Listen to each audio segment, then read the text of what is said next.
আব্দুল হামিদ সাহেব চলে গেল, উনি লুকিয়ে যাবে কিন্তু। আব্দুল হামিদ লোকটা যেমনই হোক, রাষ্ট্রের 2 বারের প্রেসিডেন্ট। কোন সংস্থা জানে না তিনি ভিসা খাচ্ছেন? কোন সংস্থা জানে না তিনি বিমানের টিকিট কাটছেন?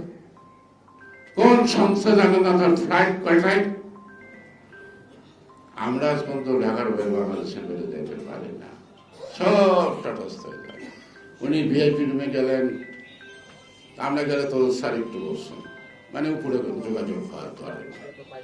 এখন বিমানবন্দর থেকে যে তিনি এখান থেকে ইমিগ্রেশন ক্রস করলেন without the consent of the government, I don't believe যে সে ঢাকা ত্যাগ করতে পারছে। সরকারের মধ্যে অনেক ধরনের সরকার আছে। আমি আবিষ্কার করছি 3 রকমের সরকার।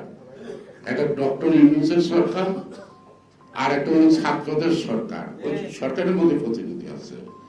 আর একটা সরকার আছে অজ্ঞাত, তাদেরও কিছু ক্ষমতা আছে, যেটা আপনার স্টেক হোল্ডার প্রধান রাজনীতিতে। অর্থাৎ একটা রাজনৈতিক দলের ক্ষমতা আসা, সরকারে থাকা, অথবা সরকার থেকে বিতাড়িত করার জন্য দেশি বেশি স্টেক হোল্ডাররা যখন তারা ইকুয়েশন এক না হয় ততক্ষণ পর্যন্ত সরকার করেন, ততক্ষণ পর্যন্ত একটা সরকার আসে না। আমাদের প্রিয় নেতা, সংগ্রামী নেতা, বিদেশে বসেও যে একটা সফল আন্দোলন করা, যে একটা সরকার পতন ঘটানো যায়, আর সব লোককে যে ঐক্যবদ্ধ করা যায়, এটা করে তিনি প্রমাণ করেছেন রিয়েলি সে পারবে, সে পারছে, বাকিটুকু পারবে। এই বাকিটুকু না পারার জন্য তো বাধা থাকতে পারে, দেশে আসতে তো এই বাকিটুকু সারতে বেশি সময় লাগবে না। এখন সরকারের মুখে থেকে আমরা জানতে চাই তারেক রহমানের দেশে ফেরার পিছনে কোনো বাধা নাই। আমরা সরকারিভাবে ঘোষণাটা শুনতে চাই।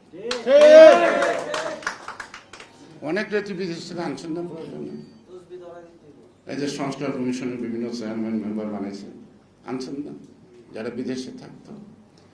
সুতরাং কেন চাই? জনগণের মধ্যে যে প্রশ্ন জিজ্ঞেস করছে, প্রশ্নের উত্তর যখন তারা রাজপথ থেকে আবিষ্কার করবে তখন তো আপনার সমস্যা হবে। গণতন্ত্র এবং সংস্কারকে আপনারা মুখামুখি করছেন। সংস্কারের শত্রু গণতন্ত্র না, আর গণতন্ত্রের শত্রু সংস্কার না, বরং পারস্পরিক একটা অন্যটার পরিপূরক। আগে গণতন্ত্র আসলেই অন্য সংস্কারগুলি করতে সুবিধা হবে। কেন? গণতান্ত্রিক বাংলাদেশ জনগণের জেনুইন ভোটে যেই সরকারটা আসবে, তারা অকপটে এগুলি ক্রমান্বয়ে এই সংস্কারগুলি সম্পন্ন করতে হবে।